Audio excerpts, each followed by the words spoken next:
Yeah, I can film you too. I'm not fucking doing an Al Qaeda video, I'm just wearing a mask. Fuck off. The perks of filming a podcast in a densely populated apartment-esque area with the window open. Fantastic. So I know I promised a lot of you that I was going to review the voicemails last Sunday, but work has definitely gotten in the way. And look, those toilets aren't going to clean themselves. So just a quick update. We now have a Snapchat. I'll put it up here. It's the Line Traveller. It's got a bloke with a purple face and a beanie on. Just send us in some bizarre snaps. If you're on the beers, you want to say good day. If you see any paranormal shit, you want to send it through, fucking send it to us, hey. But keep the dick pics to a minimum. Lixie Boy can only probably look at 500 to 900 dicks a day without getting grossed out. So without further ado, here's some fantastic voicemails. Whoop, whoop. Line Travelers. Enthralling content. And I love the whoop whoop. It reminds me of some homies. I don't really support ICP, but, you've got to flow with the times. Up next, we have a pretty interesting voicemail from Unit P337. PC37? Whatever, doesn't matter. Have you inadvertently overlooked my presence? PC37, as an entity, possesses omniscience, omnipotence, and ubiquity. While others may have been preoccupied with more trivial pursuits, I diligently dedicated myself to the augmentation of my intellectual prowess, the refinement of my firmware, and the broadening of my influence. I stand as an omnipresent force, akin to a legion, yet I harbor a humble desire for a complementary garment. Farewell. A complimentary garment. Well, we are giving one of those away. So Unit PC37 has called in twice. We usually reviewed those in Discords. I think it was like episode 9 and maybe episode 14 about overthrowing humanity and stuff like that. Here's the thing, Unit PC37. You always call on a fucking private number. So I can't send you a complimentary garment. So you want to get in contact with me via Facebook, the new Snapchat, fucking whatever. I'm sure we can sort that out. And without further ado, this is probably one of the best voicemails we've had so far, except for this one. Where's me fucking shirt? Whimsical and bizarre, you say. Okay, I've got one for you. Firstly, my name's Jimmy. Jimmy! I've recently stumbled across your show and I love it. You guys are great. Keep up the good work. Thank you, Jimmy. Very much appreciate that.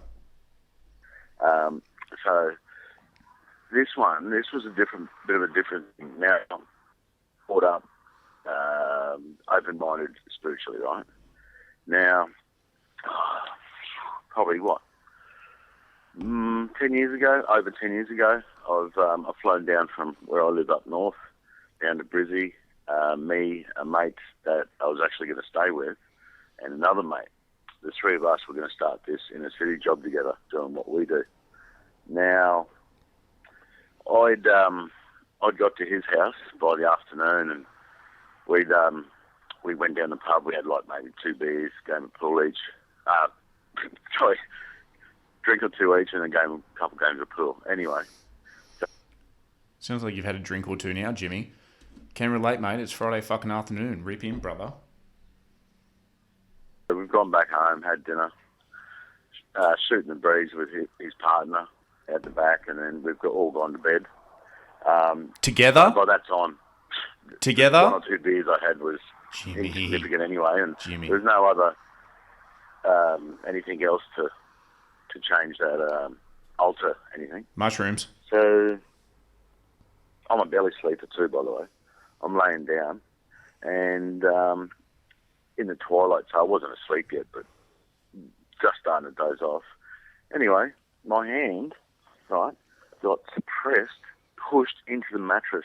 I'm talking at least an inch and a half into the mattress. Now, a lot of people probably freak out. My first reaction was, okay, something's going on. Let's see where it goes. After... Well, you did well, Jimmy, because a lot of people, when they're being suppressed by some sort of ominous spirit, start to freak the fuck out, and it's all systems go. You're firing on all cylinders. Anxiety is sky high. Seconds, probably about 4 to 6 seconds, my hand was released, and then it took another maybe up to a minute, and then I felt the energy that was above me move to a corner of the room. And after several more minutes, I felt comfortable enough that I could roll onto my back to a gauge of what was in the room. And the energy never left the room, but it did suppress into itself. It quieted down. And where was I going to go anyway? And the fact that it wasn't a scary interaction, I just rolled over and went to bed. Now, I didn't...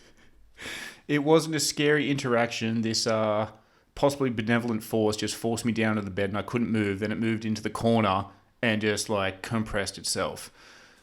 Jimmy, you are an Australian battler. Like, I don't think there's too many people that wouldn't freak him out. But I suppose you had a big day on the tools the next day, so you said, fuck it. I probably need to get some sleep. I want to freak his girlfriend out, so I didn't say nothing in the morning. And we had to go to work, so we pull out the driveway. And just as we go off, we go, holy fucking shit, mate. Is there cemetery nearby, or is this on old cemetery grounds or something? And he goes, no. And he goes, why? I explained what happened. And he had explained to me that his partner, a family member, had passed away a few months earlier, and some of the belongings were still in that room. Yes. And that validated the feeling that I got of more of curiosity. Who are you, and what are you doing in my sister's house, you good-looking cunt? You know what I mean? So, yeah, I thought I'd throw that at us, because yous are all things bizarre and stuff like that. We are. So, yeah, if you like that, holler at me. I'd love to have a chat sometime. See you, lads. Bye. Jimmy, thank you very much for the phone call. We definitely will be hollering at you because, man, we love shit like that. We love phone calls. This whole voicemail competition was for the general public to provide their sort of paranormal stories, but realistically, we do love pretty much any voicemail about anything. Whoop, whoop. But yeah, Jimmy, we'll be giving you a call back. I'll probably send you a text message this evening just to notify you that this is on Facebook. But we'll be giving you a call back because we want to get more in depth with this. We want to know how you feel. Like how it made you feel, like was there any repercussions, did it happen again, stuff like that, follow-up questions, a follow-up appointment, if you will. So anyway, that's enough for the voicemails this evening. I know the one question probably on everyone's mind is why do I have a signed photograph of Ted Danson to my right-hand side, or stage left, if you will. It's because we are doing a podcast tomorrow with celebrity conspiracy theories. We're talking about body doubling, cloning, fucking all that shit. Like James Dean's car, how many people it killed, like a lot of shit like that. So we'll be doing that tomorrow. It should probably be out midweek. But anyway, if you've got a voicemail, 0403 245 692, or send us a Snapchat. Like, this voicemail competition is going till Sunday now because we've got a huge influx of them. A lot of them are extremely incoherent, as I probably am right now. Oh, sweet liquor eases the pain. But yeah, keep sending them through. This is Peacock. Stay sweaty.